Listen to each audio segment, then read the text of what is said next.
Welcome to this deep dive.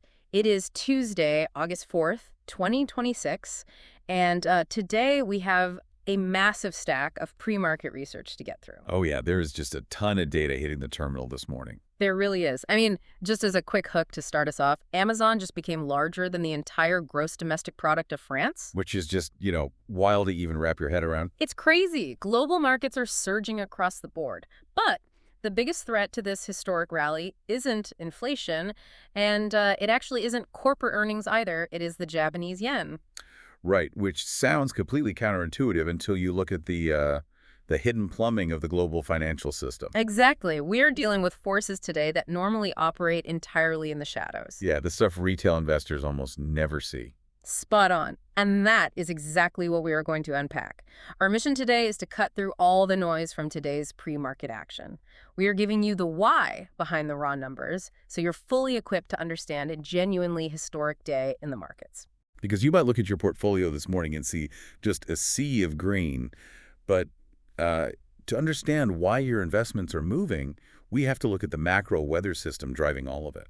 Right, we're talking shifting geopolitical fault lines, critical labor data, and SpaceX revealing its financials to the public for the very first time. That SpaceX report is going to be massive. Yeah. But I think we need to start with the broader environment first. Yeah. Because right now, the market is basically letting out this massive, coordinated sigh of relief. Yeah, let's get a snapshot of that.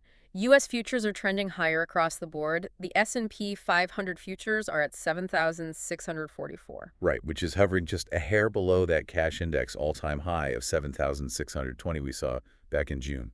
And just to clarify for everyone listening, when we say cash index, we're talking about the actual real-time value of the S&P 500 during normal trading hours. Yeah, as opposed to the futures contracts, which trade around the clock and, bake in future expectations. Exactly. So we are knocking on the door of all-time highs. Dow futures are sitting at 53,409, building on yesterday's record close. And the NASDAQ 100 futures are ticking higher too, coming off a massive 2.13% surge. And that optimism, it's bleeding into international markets as well. Yeah. You've got Japan's Nikkei 225 gaining 0.3%. Which is solid. Yeah, and South Korea's Kospi rallied 1.6% on basically AI-related optimism. Plus, Europe woke up strong. Germany's DAX surged 0.9%. So it's a global green screen. And the catalyst behind this global rally is what the street is calling the Trump pivot. Right.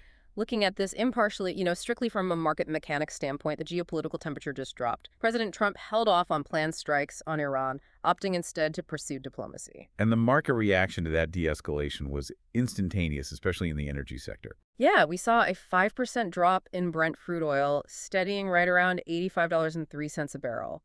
I look at a sudden 5% drop in energy costs like that, and to me, it functions almost identically to an unexpected global tax cut. Oh, absolutely. It just instantly frees up capital. I mean, oil is the foundational input cost of the entire global economy. Right. Everything runs on it. Everything. When it drops 5% overnight, the operating expenses for every shipping company, every airline, every heavy manufacturer. And every single consumer filling up their gas tank. Exactly. They're all instantly reduced. It acts as a massive anti-inflationary shock.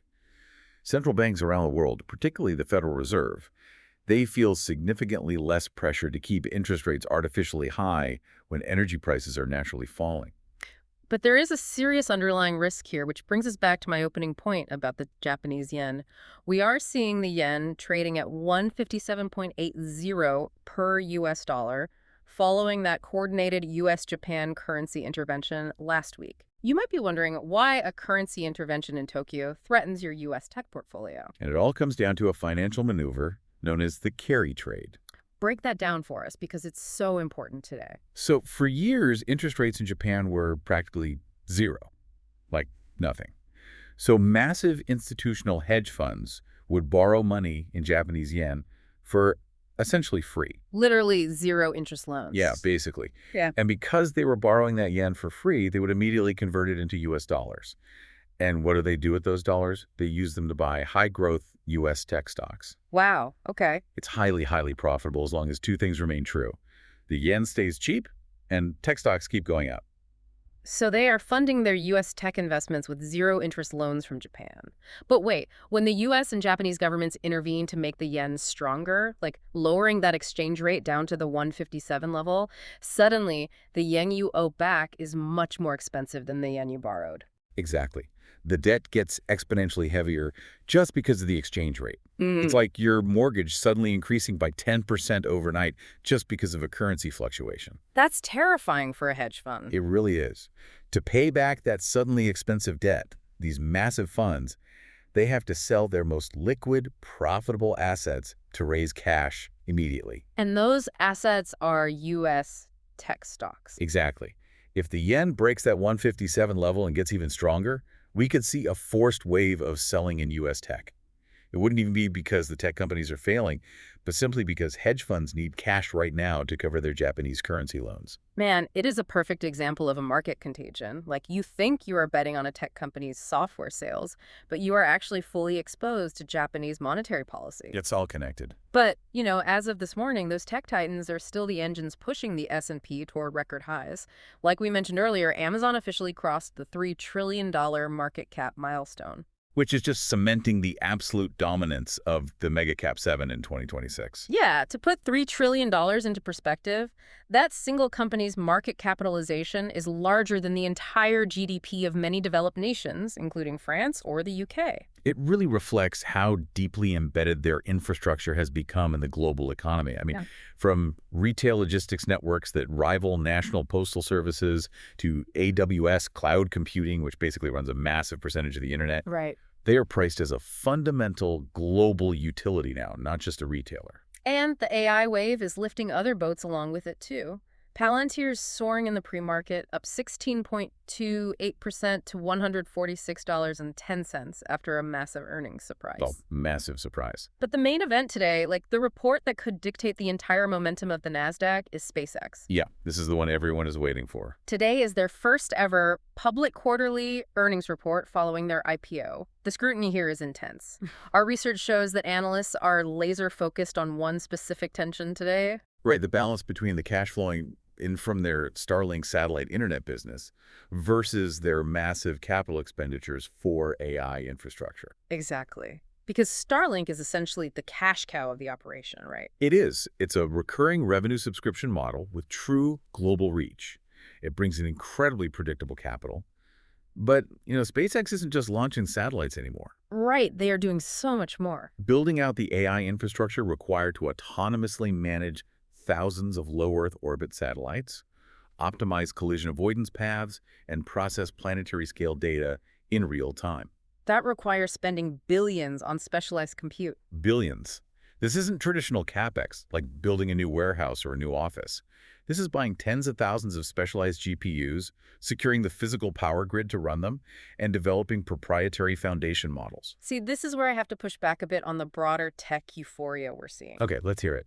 We hear about Amazon at $3 trillion. We see the S&P brushing up against 7,600. But are we just priced for perfection at these levels? Yeah. Furthermore, what happens to SpaceX today if Wall Street sees that their massive AI spending completely eclipses the cash coming in from Starlink? That's the billion-dollar question. When a market is priced for perfection, it means current stock prices assume absolutely nothing will deviate from the most optimistic scenario. Right, no room for error. None. It assumes earnings will grow endlessly, inflation is permanently defeated, and geopolitics remain totally stable. At 7,600 on the S&P, the margin of safety is essentially zero. Wow. If a single data point misses the mark, the drop can be violently steep because the valuations are stretched so tight. For SpaceX specifically, if the AI capex dwarfs the Starlink revenue, traditional Wall Street analysts might panic. Because Wall Street is absolutely obsessed with free cash flow. They want money left over at the end of the quarter to fund dividends and stock buybacks. Exactly. But Elon Musk's companies historically operate on the absolute edge of cash burn to force exponential technological leaps. Right. They burn cash to build the future. Exactly. So the clash today is between traditional public market demands for immediate, predictable profitability and SpaceX's philosophy of spending billions today to own the infrastructure of the next century. Which means if the cash burn is deemed too high, we should expect Massive volatility in the stock today as those two fundamentally different worldviews collide. Absolutely. Expect a roller coaster. To figure out if the broader market is in fact priced for perfection, we have to look away from the tech stars for a second and examine the foundational economic data coming out today. Tech cannot run forever if the underlying economy is cracking. Nope. Gravity always wins eventually. Exactly. And that brings us to the labor tightrope. At 9 a.m. Eastern, we get the JOLTS report. That's the Job Openings and Labor Turnover Survey. The forecast is 7.42 million job openings. And JOLTS is a critical leading indicator because it measures corporate intent. It tells us how many help-wanted signs are currently out there before the actual hiring ever takes place. And the Federal Reserve is caught in a really fascinating bind here. On one hand, manufacturing is surprisingly robust, currently sitting at a 4-year high. Which is great news. It is. But if job openings continue to slide toward that 7.42 million mark, it signals corporate hesitation, which could really solidify expectations for a September rate cut. Yeah, the Fed is caught between the soft landing narrative of 2026, where inflation cools without causing a recession, and a potential no-landing reality. And a no landing is where the economy just stays too hot, inflation becomes sticky again, and interest rates have to stay elevated indefinitely. Exactly. And we are getting a flurry of other data points today framing this whole picture. Let's run through them. So at 7:30 a.m., we get the U.S. trade balance for June, forecasted at negative $73 billion. That is an improvement from the previous negative $77.6 billion, but analysts are scrutinizing it closely for signs of global demand cooling. Okay, what else? Then at 9 a.m., alongside JOLTS, we get factory orders forecasted at flat 0% growth, which is actually a rebound from a negative 1.3% previously. Got it. And finally, at 10:30 a.m., the Atlanta Fed GDP Now update for Q3 growth comes out. The previous estimate was a wildly robust 6.2%. Which is huge. That number screams no landing.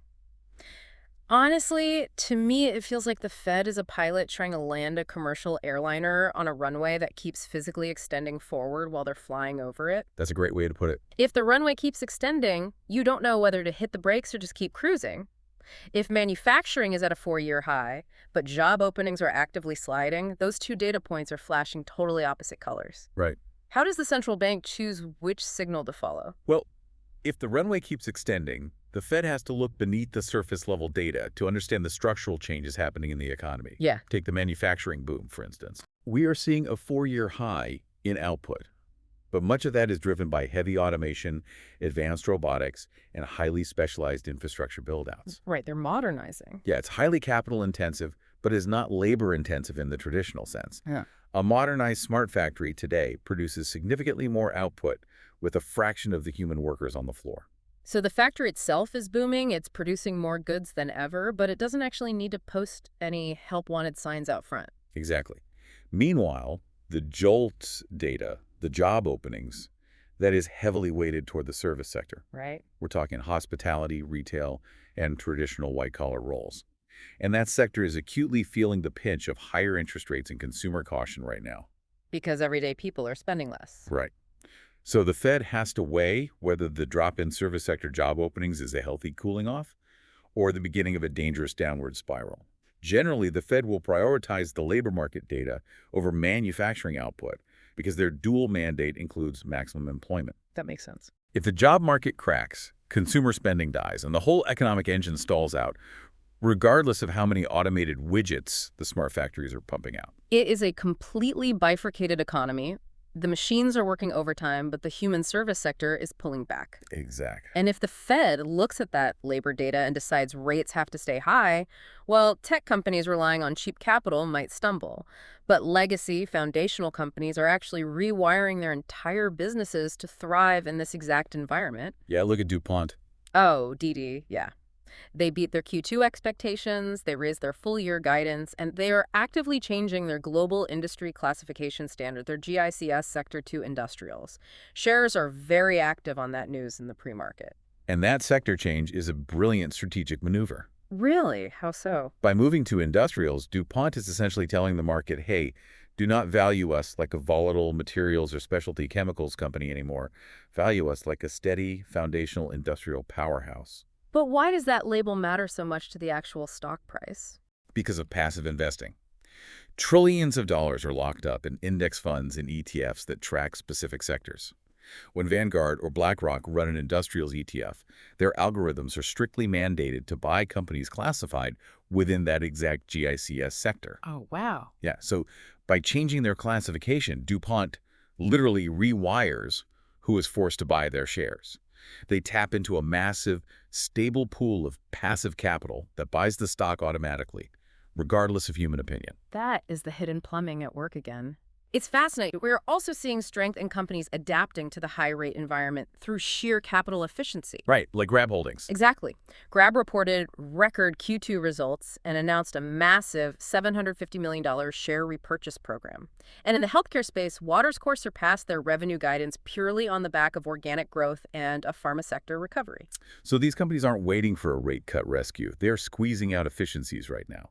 But you have to contrast those mature, capital-efficient moves with what is happening on the speculative fringe of the market today. Oh, the fringe is wild right now. Right. You have companies restructuring their entire market identity to attract stable capital like DuPont, and then you have capital that is completely unstable, just chasing pure momentum. It's a total barbell market. On one end, the solid weight of Amazon and DuPont.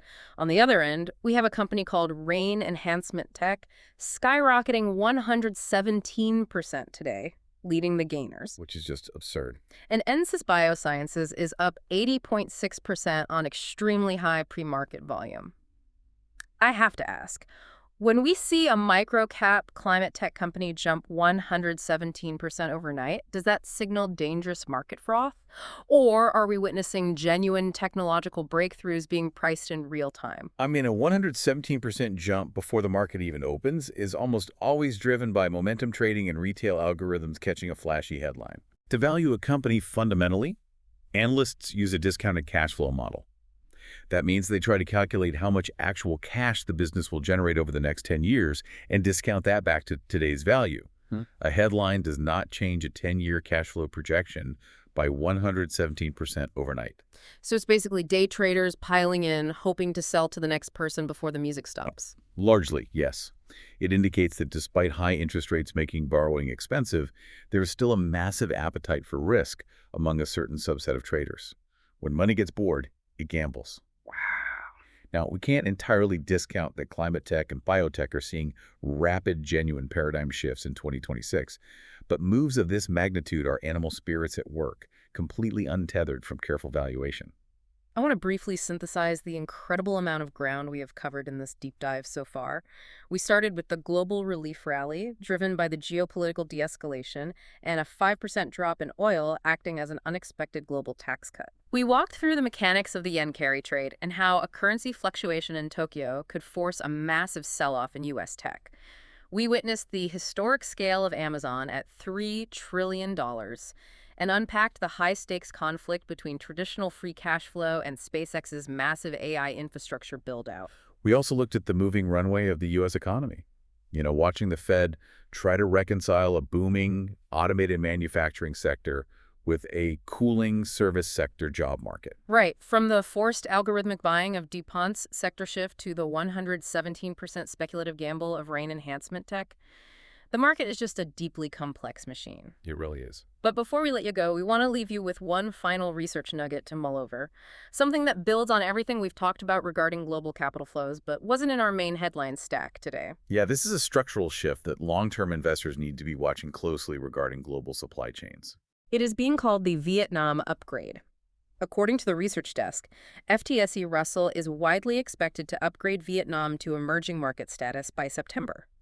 Currently, they are classified as just a frontier market. Right. Institutional giants like Blackstone and UBS are already aggressively repositioning their capital to get ahead of this.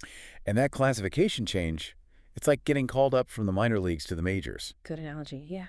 Frontier markets are considered highly speculative and illiquid. But when a country gets officially upgraded to an emerging market, it triggers another wave of that forced passive buying we talked about with DuPont. Oh, the index funds. Exactly. Trillions of dollars in global ETF and mutual fund capital are suddenly mandated by their own prospectuses to allocate a certain percentage of their portfolio into that country's stock exchange. It represents a structural, permanent flood of liquidity. So, As you head into your day, consider your own portfolio and the broader global economy. With supply chains physically shifting away from traditional hubs and financial giants laying the groundwork, what does this frontier to emerging play mean for the future of Southeast Asia? Yeah, how does a tidal wave of mandated global capital fundamentally change a developing nation's infrastructure? Exactly. It is proof that the global market isn't just a mood ring reacting to the morning news. It is a highly complex, deeply interconnected machine, constantly searching for the next engine of growth. Absolutely. Thank you so much for joining us on this deep dive. Stay curious, keep questioning the data, and we will catch you next time.